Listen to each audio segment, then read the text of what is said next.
Aren't they calling me to testify? Why do they need Biden? Call me. Ask me what Biden did wrong. That is indicted Rudy Giuliani associate Lev Parnas, all but daring Republicans to call him as a witness in the Senate impeachment trial. Will they allow that? Will senators even consider new evidence at all?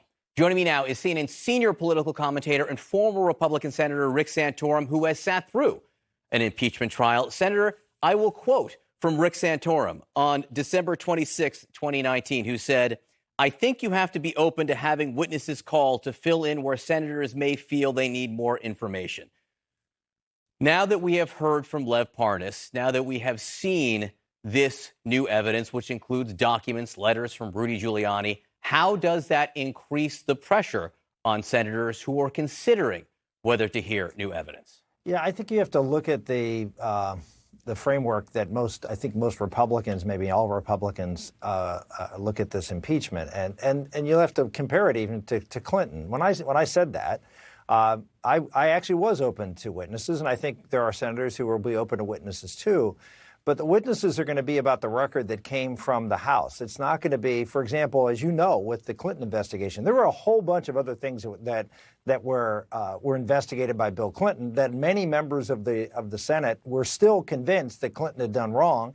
And we're talking, well, we need to call this witness and that. And the reality is the record you have is the record the House sent, and that I think witnesses are going to be witnesses that are relevant to that record. We didn't call anybody outside the purview of what the House brought us, and we thought that was the proper way to look at it. So there may be witnesses called, but I think there'll be witnesses that are already on the record, and they want clarification of maybe what those witnesses testified to. Where does it say in the Constitution? It doesn't. It doesn't say in the Constitution that you can only call witnesses that were part of the impeachment process. Yeah, I think that's how members look at this, which is it's the House's responsibility to bring to us a case. They're the ones who said, these are offenses that are worthy of the president being removed from office. Here is the record. Here are the charges, and we need to examine exactly what the Senate didn't impeach. The senators didn't say, we think the president should be removed. The House did. And so we are going to look at the record the House presented us. We're going to look at the witnesses and say, are there questions that we have to the people that brought this case forward and relied on these witnesses, and look at their testimony. But to bring in extraneous testimony, I don't think members feel it's their obligation or duty to do so. The extraneous testimony, Lev Parnas says that he personally told the Ukrainians that they would not get aid. Listen, I understand he has credibility issues, but listen to my full question here. It's new evidence which does get to the central issue here. It seems to me that you're saying, even if President Trump came up today and said, you know what? I did this. I withheld the aid. I'm guilty of this. I admit to all of it. You would say, you know what? It's inadmissible. It's inadmissible because it didn't come up at the House impeachment investigation. You know what? You can't include his confession because it didn't come up in the impeachment investigation. First off, I'm not saying it's inadmissible. I'm just telling you how members are perceiving this. And, if something groundbreaking would come forward, certainly there might be a reason to bring that information in. All I'm suggesting is that most members believe that even if you accept everything the Democrats say as true, it doesn't rise to the level of removing a president. This is what happened in 1999. That's a totally different argument than saying we shouldn't hear witnesses, right? Again, let's go back to 1999. That's what the Democrats in 1999 said. We don't need witnesses. We don't want witnesses because even if you convince us that everything you say in these allegations are true, we don't believe it's an offense that rises to the level of removing a president. So that's why they were against witnesses, and I think principally that's why Republicans are against witnesses, because they believe even if you accept everything as true, this is not an offense worthy of removing a president. Don't you want to learn new stuff? Isn't learning new stuff in life and in legal proceedings a good thing, Senator? Again, go back to the premise I just said, John, which is even if you accept the fact that the president withheld this because he had some political motive behind it, do we think that do Republicans believe that's wrong? Yeah, we believe that it was wrong for him to do so.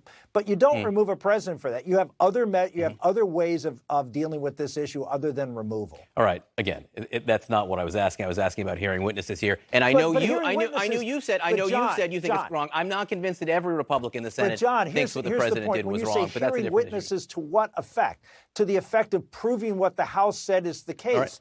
Right. And if I accept Article 2 is different. Remember, there are two articles here. I think Article 2 is going to fall, and it's going to fall badly. I think there'll be Democrats who will vote against this because the idea that you impeach a president because he doesn't cooperate with Congress is a horrible precedent. I think there'll be a lot of Democrats. I could be wrong, but I think there'll be a lot of Democrats who vote against Article 2. But Article 1 is the issue as to whether the president, did something illicit with respect to his withholding aid from Ukraine and had a quid pro quo and all these things.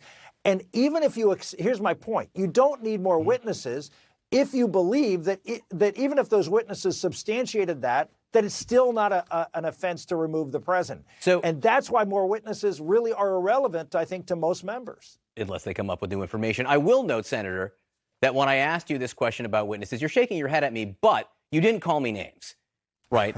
You did not call me names, which is not the way that Arizona Senator Martha McSally chose to respond to the same basic. It's a fair question. You'll agree before I play the sound. It's a fair question? It's a fair question. All right, let's play the sound.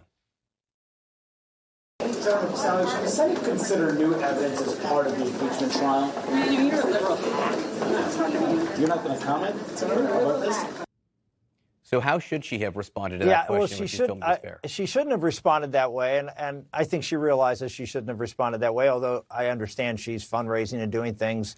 And here's why. It's just that, unfortunately, what we've seen happen in this town over the last few years is that, there have been two camps that have developed, and the media has, media, whether it's Fox or CNN or MSNBC, has seemed to align itself in the camps. At least that's the perception of most members of Congress. And that if you're with this news agency, well, you're aligned now with the other side, and you're just out to get me. And I think that's sad. I think that's not what should be happening, but that's what I think the perception of many members of Congress, and that's why journalists and Manu is certainly a legit journalist, are sort of treated with the stain of being in the enemy camp.